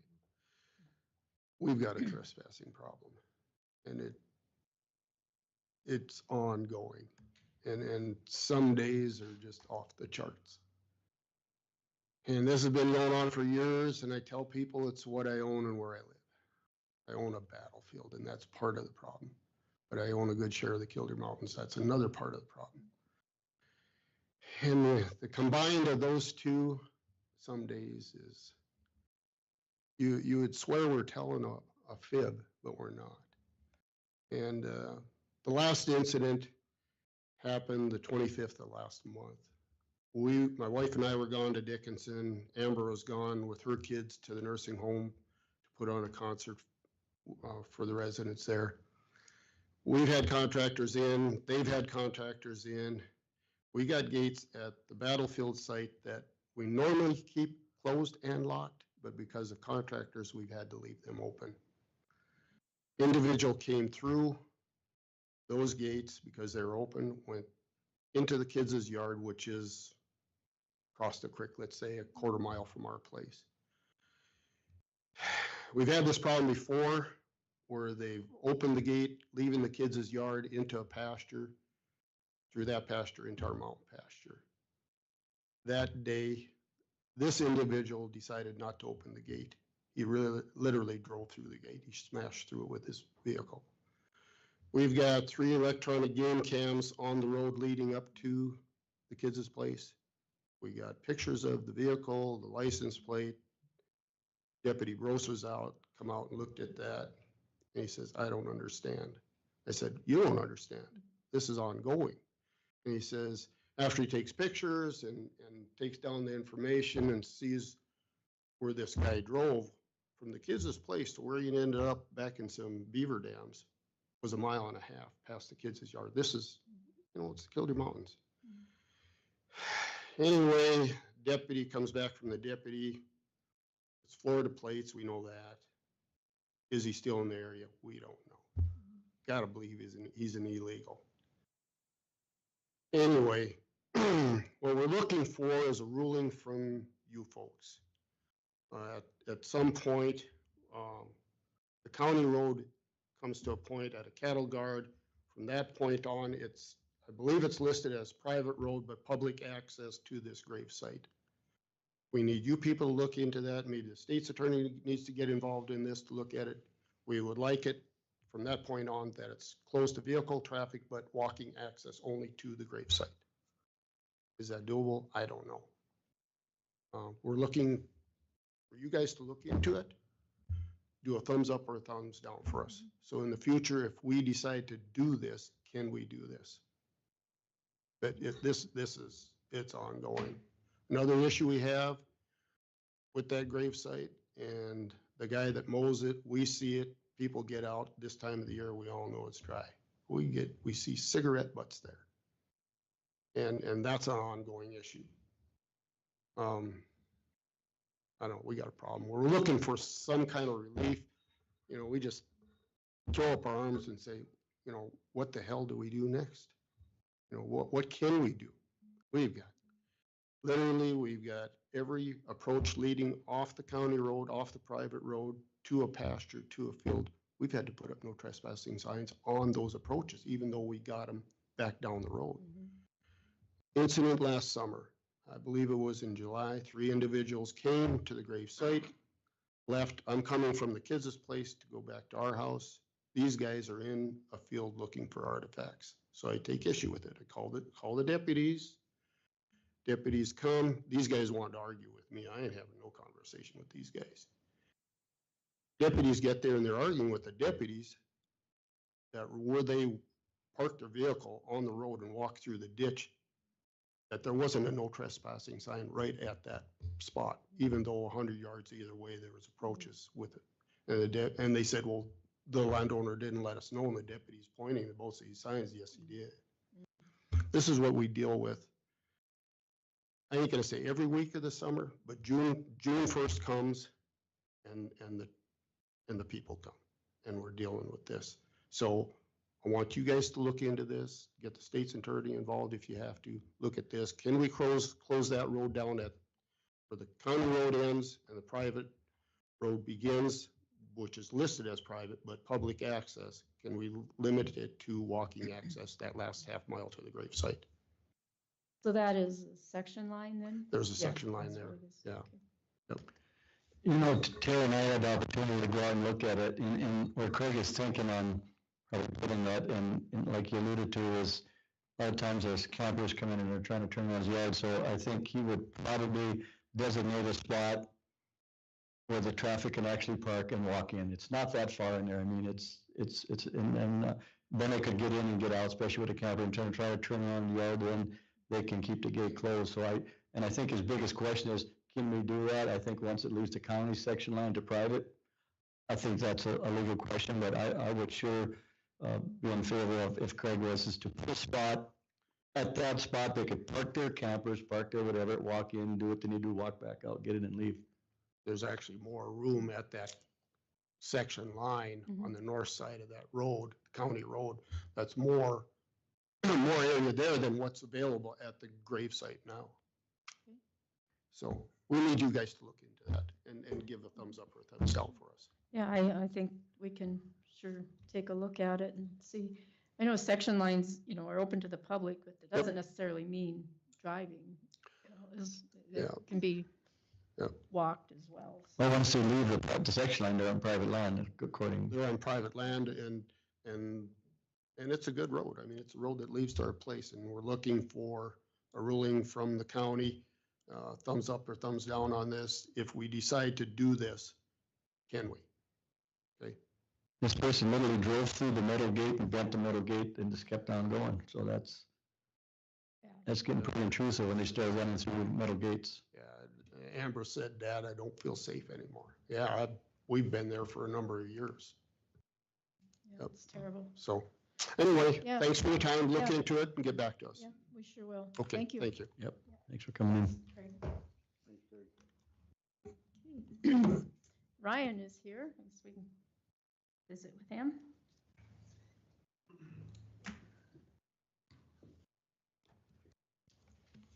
Well, good morning. Good to see you.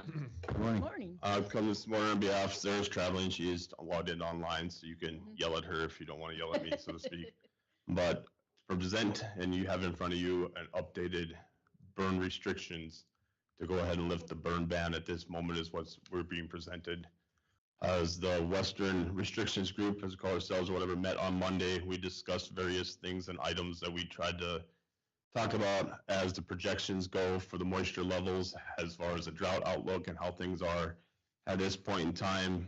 McKenzie County lifted their burn ban yesterday and updated restrictions. Billings County this morning did the same thing, and now I'm here to present that we lift the burn ban and allow to go back to following the daily fire index is what is allowable to burn or not burn, with the exception of no pits or large controlled burns at this time, due to the fact of what they can do. And we've had pits that we've responded to so far in the last month that actually were burned in February. And with the wind and the dry conditions, they were able to kick back off. So those are something that no matter what the daily fire index rates is, low, moderate, high, whatever it is, no large controlled burns or pits. And even on those days where it will be, if you guys approve what's presented, where a burn can happen as far as your burn barrels or campfire or what have you of what is presented for that day to allow, be advised that whoever willingly lights the fire, no matter if it's low, moderate, high, extreme, or red flag warning, and something happens or property damage becomes, and they are liable for whatever becomes of them willingly lighting that fire. It doesn't matter if it's a day where they couldn't burn or not. If you willingly light a fire, you are responsible for whatever happens to that.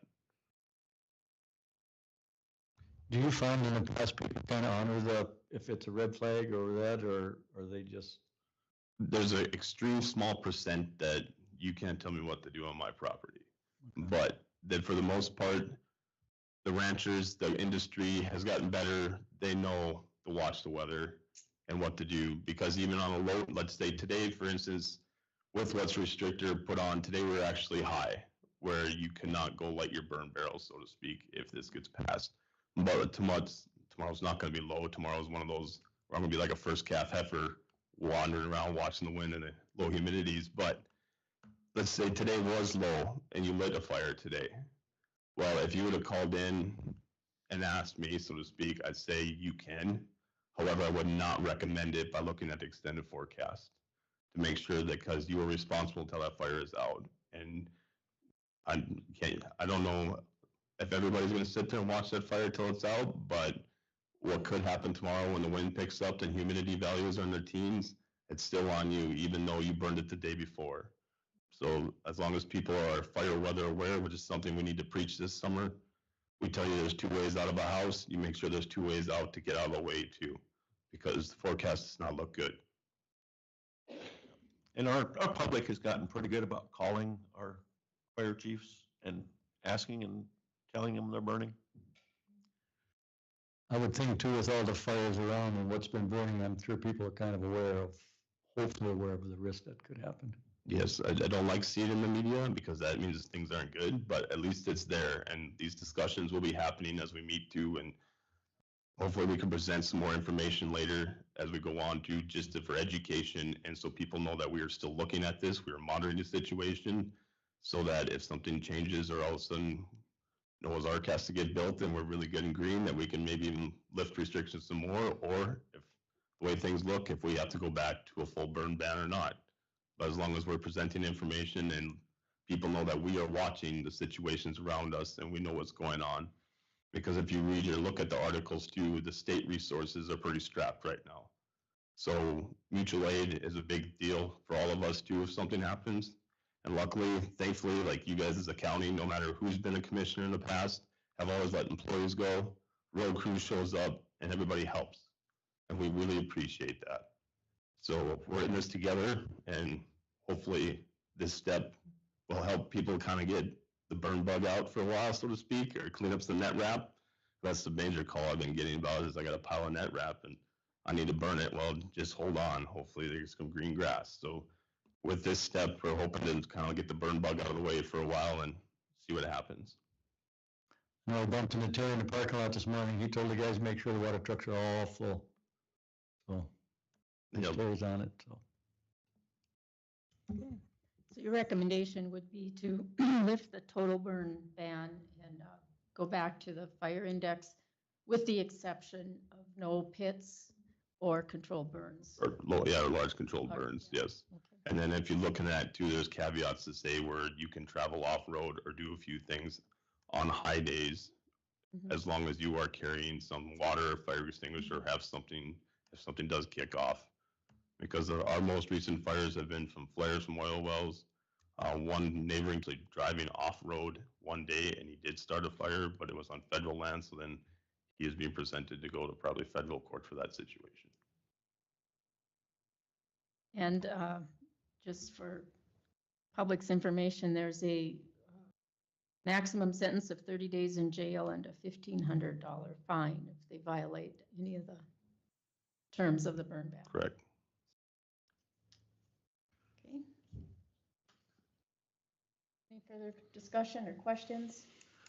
Madam Chairman, I move that we go to remove the total burn ban and go back to the one by the, Fire index? fire index one? With the exemption of no pits or large burns. Is there a second? I'll second. Okay. Motion by Commissioner Pelton, second by Commissioner Olson to remove the total burn ban and go back to the burn restrictions or burn ban for the fire, following the fire index, with the exception of large pits and large controlled burns. All right, all in favor of the motion, say aye. Aye. Aye. Opposed, motion carries. Thank you. Yep, thank you, Ryan. Tracy, Chairman Tracy, if you could sign the declaration that Janet has, I will be in the office within an hour or so. And I'll Okay. get it updated on all the websites appropriately. Right, will do. Thank you, Sarah. Thank you. Thank you, Ryan. Okay. That's all our, yes. I had added to the agenda just the acknowledgement of retired road employee, Mike Bursch, was retired from Dunn County effective May 1st. I had thought it was going to be the end of May, but I would just like to recognize and acknowledge Mike's 42 years of work with Dunn County, 42 years and 9 months to be exact. That's incredible, and he served us well through those years. So I just would like the record to reflect that we thank Mike for his years of service to Dunn County.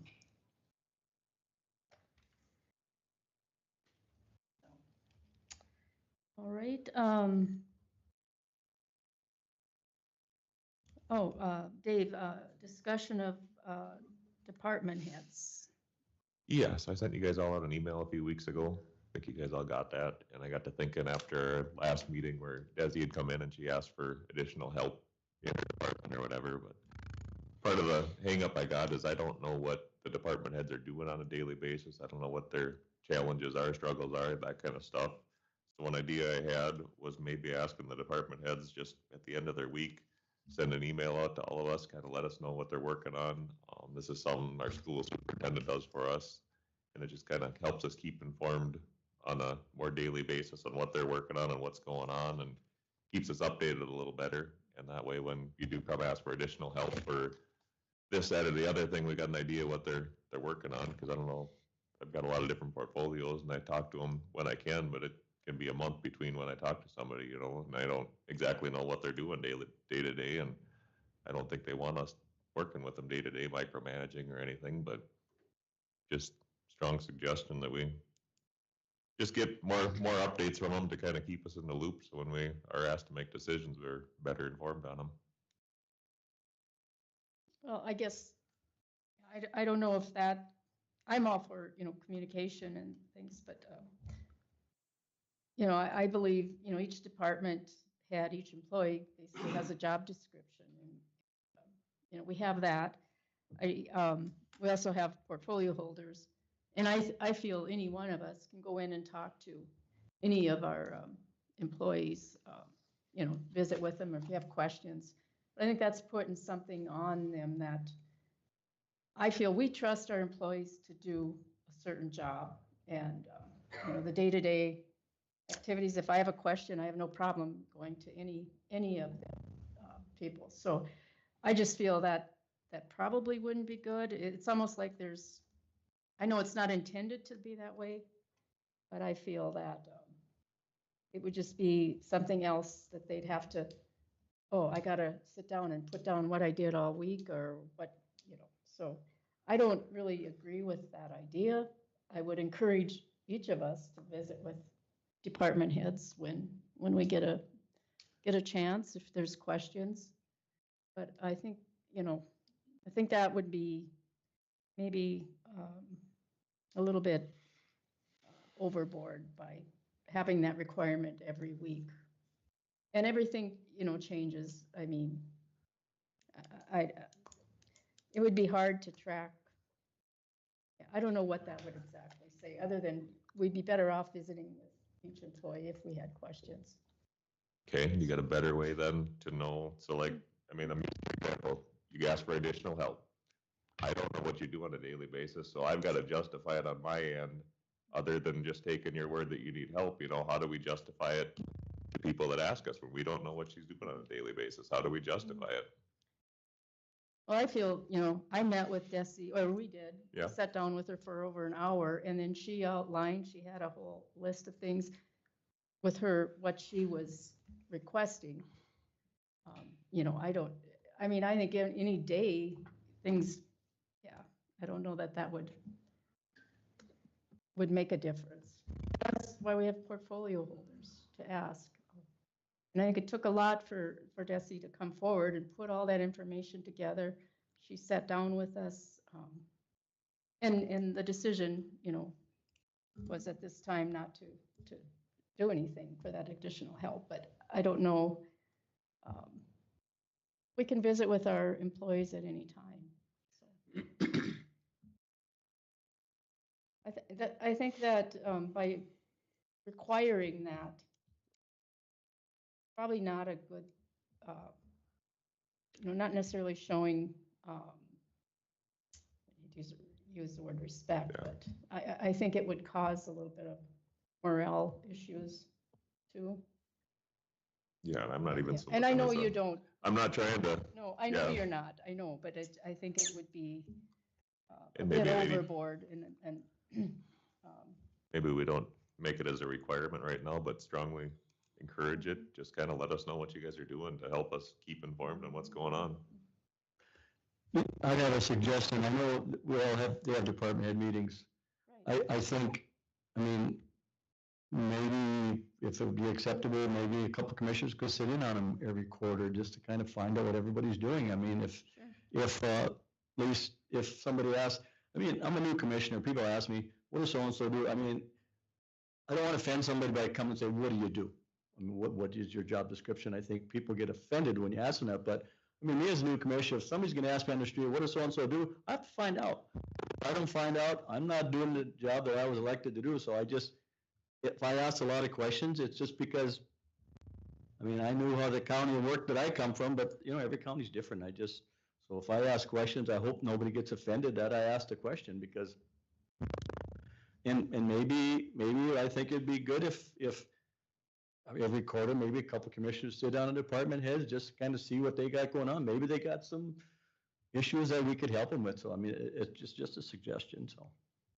yeah, I think that would be a good, and I think that's always been open, as long as we know when those meetings are. But I think their communication amongst each other as department heads, that's a good thing too. So they know what's going on and who can work together on what project, or, all that's really good. So Communication's always good. Yeah. So, okay. All right. Is there anything else?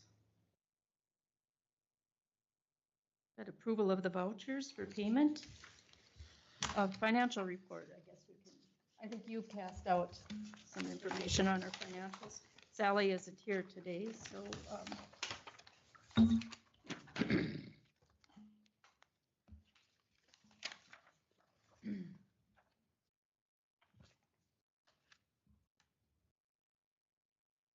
on the gross production tax revenue.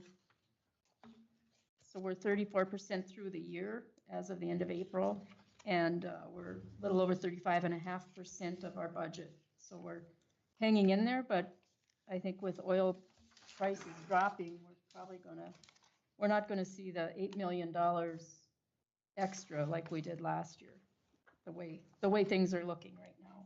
We're just gonna be darn lucky if we come But yeah, close to we're what gonna we're be at. darn lucky if we make our budget of 58 million, yep. Kind of out of our control. And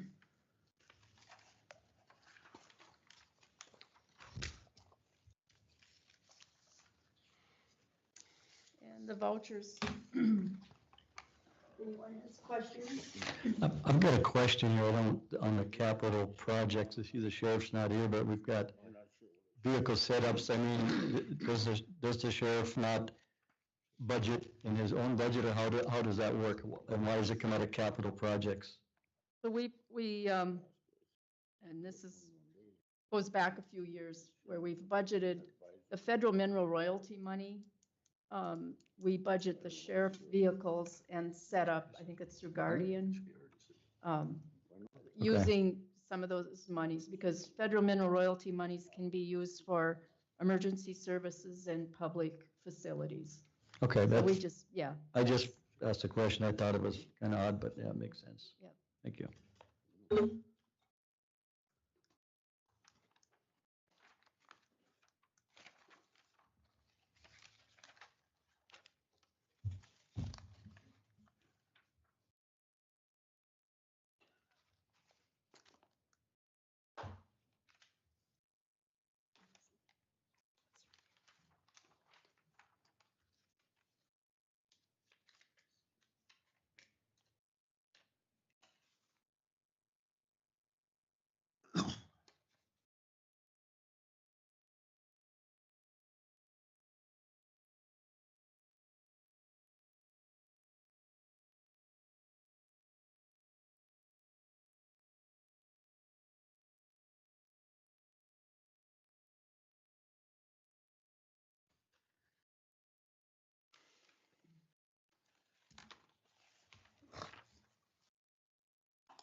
Oh, not thinking.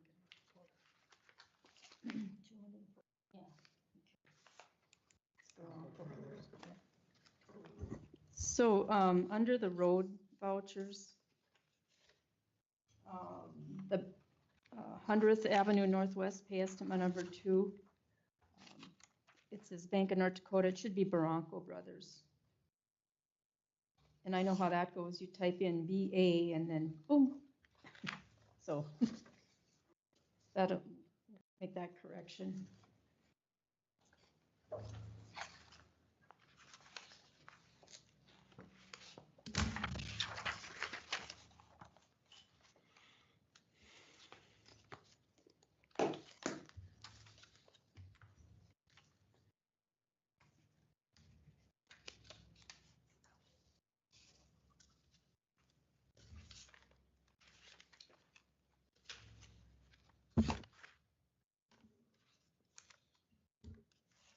Craig, do you know Wallwork Truck Center, the equipment of 264,000?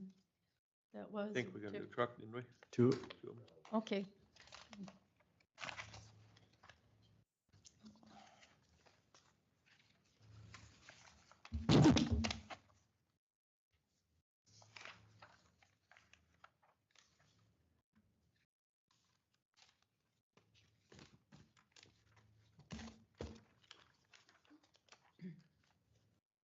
Any more questions on the bills?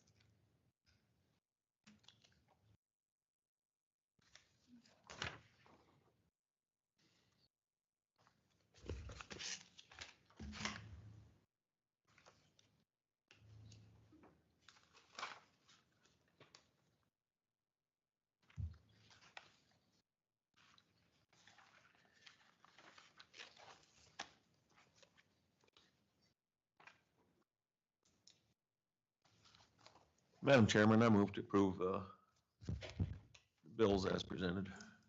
Okay. Second. Motion by Commissioner Pelton, second by Commissioner Kleeman to approve the bills as presented. Does it Any need to further be as discussion? amended since he changed the name on there? What? As amended? Yeah, since he as changed the name? amended, yeah. To Barranco Brothers rather than Bank of North Dakota. They probably wouldn't mind if we sent them that money, but. Yeah. They got enough. Yeah, I think so. We've already okayed theirs earlier in the meeting. Yeah. Okay, a roll call vote? Commissioner Heiser? Yes. Commissioner Olson? Yes. Commissioner Pelton? Yes. Commissioner Kleeman? Yes. Commissioner Dolzall? Yes, the motion carries. Okay. That's the end of the agenda. Is there a motion to adjourn? Oh, go ahead, Matt. I'm sorry, sure. I just got two things I'd like to talk about. Matt Johnson with North Dakota LTAP. So the first is every year, or in the past several years, we've done a energy roundtable. So this year, again, in cooperation with WDEA and North Dakota LTAP, we're going to have a energy roundtable on May 27th in Watford City. I'll send you an email on it too, but essentially the roundtable is a discussion between local leaders and industry leaders. And we talk about transportation issues in Western North Dakota. We do have the governors coming to Watford, Director Henke from the DOT, Nathan Anderson from Department of Mineral Resources are going to be there. Plus, we're going to have industry leaders there to discuss what their, what works and what doesn't work as far as, when they're trying to complete their work. So we'd like to invite you as commissioners to come, have a dialogue with everybody. It's a, open dialogue. So if you have questions of industry or the industry has questions of county, it's a forum to do that. So I will send you an email with the date, but it is May 27th at 10 o'clock Is there Central. a registration or is it just? Yeah, there's a registration link too. There's no cost. No cost. And there's lunch provided. Matt, how many years has it been? I remember when I used to be down here at the Buckskin for quite a few years and then. Yeah, I would say it's been going on for 10 years, since Yeah. 2015. It's good information. I think it's valuable, at least make the connections with, the people that are working in your county, so you can talk to them face to face. So that was the first item. The second item is North Dakota LTAP does a sign warrior project. And what that is we engage fourth graders in an art contest to raise awareness about the importance of our traffic signs. This year we had 2 winners out of Kildare. So yesterday, Loanne put together a presentation. She did a great job putting it together. We had Robert and Mike and Lori from the road department there. Sheriff Kuhn was there, and we presented to the fourth graders the importance of our traffic signs, and to keep them, not have them shot up or vandalized, graffitied on, and it does cost the county a lot of dollars to maintain the road signs. So the goal is to make awareness of the issue. And we started with fourth graders thinking that, they'll spread that message to their family, and then as they grow and get into driving, that they'll be cognizant of what the importance of those signs. But I'd like to congratulate Loanne and her group on putting that together. Well, thank you, Matt. All right, Much. that's all I got. It's pretty eager to watch them kids. My previous employment, remember we went over to that school, them fourth grade kids, they're just eager for knowledge. I mean, they're like, her little Johnny jumping up there, they all had a bunch of questions, all hands up. It's really good to, and if you don't ever had the opportunity to look at that calendar, it is amazing what their little minds draw when they see on signs, what they see bullet holes and bent over signs. So you don't have the opportunity. You need to look at that calendar because it's pretty creative. So their art goes on to a calendar, is that right? Yeah. The yeah. award winners. And so there was roughly 300 entrants, and out of the 300, we picked 17. So we have the overall winner, then one for each of the 12 months, and then we had 4 honorable mentions. So two of the entrants were from Kildare, which is pretty impressive. That's great. Very cool. Yeah, well, thank you. Thanks, Matt. Did you have anything else, Holly? Oh, okay, I thought maybe we had to change something. Good. All right. Any further questions on the vouchers? Or we did the vouchers? Yeah, we just need a motion to adjourn. I was on the agenda for this summit. You guys need to look at that when you get home. You all got one? There's some questions on there. I was told not to bring it up, so, but you guys look at it. You get home. Make a motion to adjourn. Okay, second? Second. Motion by Commissioner Kleeman, second by Commissioner Olson to adjourn. Meeting adjourned at 11:22. All in favor? Aye. Goes without saying. It's time to quit.